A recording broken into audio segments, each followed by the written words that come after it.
여러분 행복한 아침 맞고 계십니까? 2025년 5월 26일 월요일입니다. 이제 대선까지 일주일여 남았군요. 네, 시간 참 빨리 갑니다. 네, 오늘 창세기 19장 1절에서 11절 말씀을 본문으로 소돔의 죄라는 제목으로 함께 은혜 나누고자 합니다. 디트리히 본회퍼 목사님이 하신 말씀입니다. 빛을 피하는 자는 어둠 속에서 죄와 타협하게 되고 결국 죄는 영혼의 자유를 빼앗는다. 네, 빛을 피하는 자가 아니라 빛 가운데 걸어가는 삶을 우리가 살아야 하겠죠? 네, 자 창세기 19장 1절부터 읽어보겠습니다. 저녁 때에 두 천사가 소돔에 이르렀다. 롯이 소돔성 어귀에 앉아 있다가 그들을 보고 일어나서 맞으며 얼굴을 땅에 대고 엎드려 청하였다. 두 분께서는 가시는 길을 멈추시고 이 종의 집으로 오셔서 발을 씻고 하룻밤 머무르시기 바랍니다. 내일 아침에 일찍 일어나셔서 길을 떠나시기 바랍니다.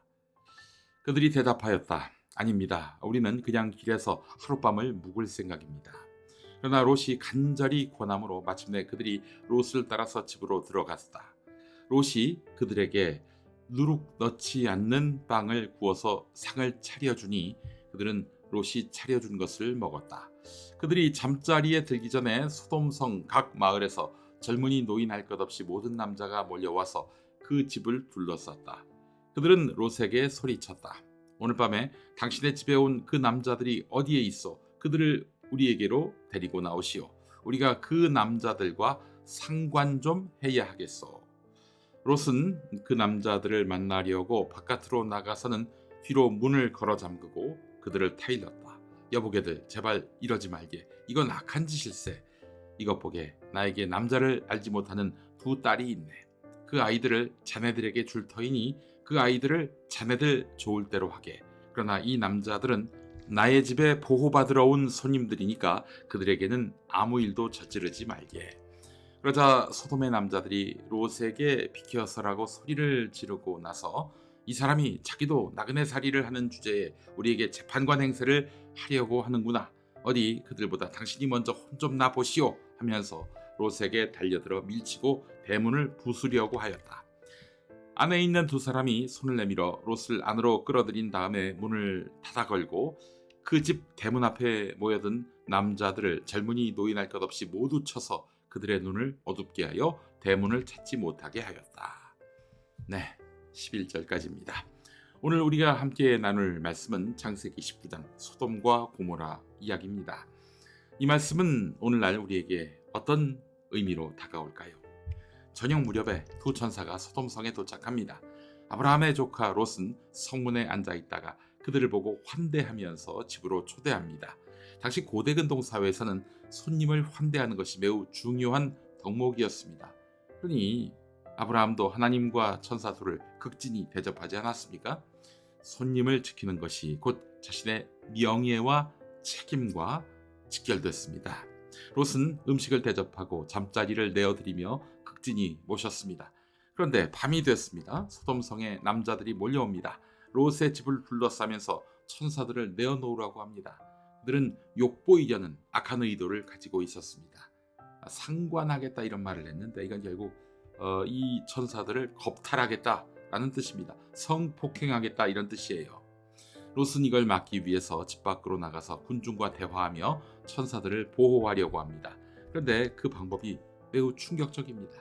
남자를 모르는 자신의 두 딸을 내어주겠다라고 제안하는 것입니다. 오늘날 우리의 윤리적 기준으로는 도저히 용납할 수 없는 결정입니다. 네, 뭐 여성의 인권과 존엄성을 떠나서 어떻게 자기 딸을 응? 저 남정네들한테 넘겨주면서 이 아이들을 마음대로 하라고. 이거 진짜 정말 상식 밖인데요. 아무리 당시 문화가 그러하다 해도 이거는 용납할 수 있는 내용이 아닙니다. 아무리 손님 접대가 중요해도 가족보다 우선될 수는 없는 일이고요. 그 폭력에는 폭력으로 맞서야 되는 거 아닙니까? 그게 상식 아닌가요? 예. 자, 근데 성경은 이 상황을 있는 그대로 기록합니다. 롯을 신약에서는 의인으로 칭하면서도 그의 어리석고 도덕적이지 않은 이런 행동을 숨기지 않았습니다. 네, 이걸 보면서 성경은 완벽한 사람들의 이야기가 아니다. 죄 많은 사람들의 이야기이되 그 죄를 조금도 감춰주는 바가 없이 고스란히 백일하에 다 드러낸다. 그래서 하나님 앞에서 모든 인간이 연약하고 부족하다라는 점을 있는 그대로 고발한다라고 말할 수 있겠습니다. 결국 천사들이 개입해서 롯을 집 안으로 끌어들였고요. 군중을 눈 멀게 만들었습니다. 문을 찾지 못하게 만들어요. 하나님께서 인간의 어리석음과 한계를 덮으시고 죄악으로부터 건지시는 장면입니다.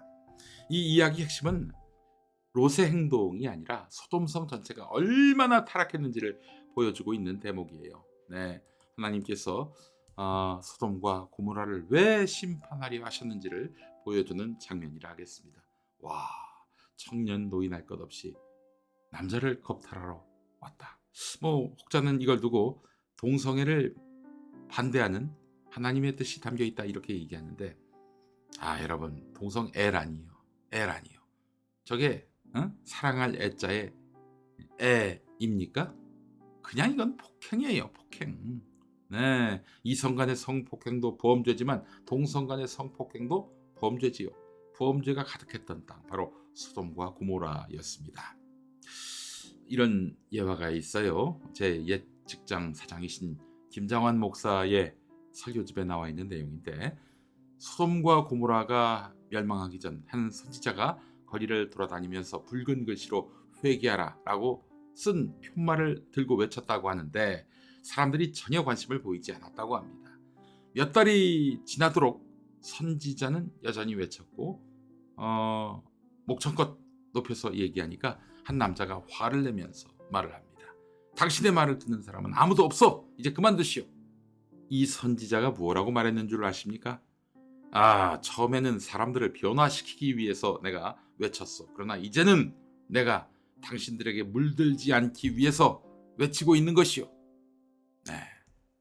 이 시대도 소돔과 고모라 못지않게 죄악이 만연합니다.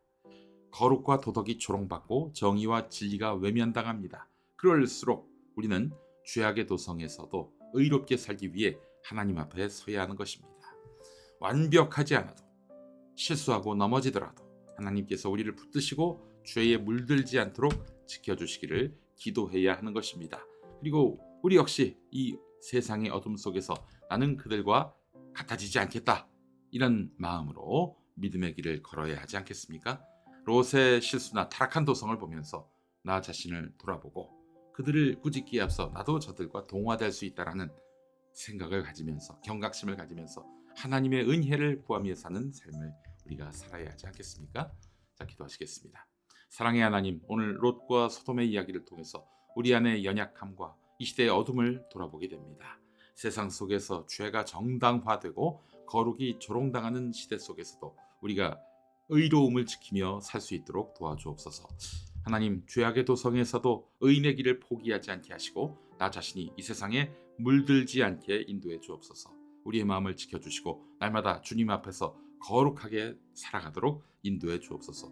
모든 말씀 우리 주 예수 그리스도의 이름으로 기도합니다. 아멘. 네, 우리는 죄를 안 짓는다고 하지만 또 날마다 짓게 되는 게 모자란 인간의 속성이지요. 그런 우리를 위해서 십자가에 달려 돌아가신 주님을 기억하는 노래, 아발론의 We Are The Reason. 네, 우리 때문에 이 찬양 함께 하시겠습니다. 저는 내일 다시 옵니다.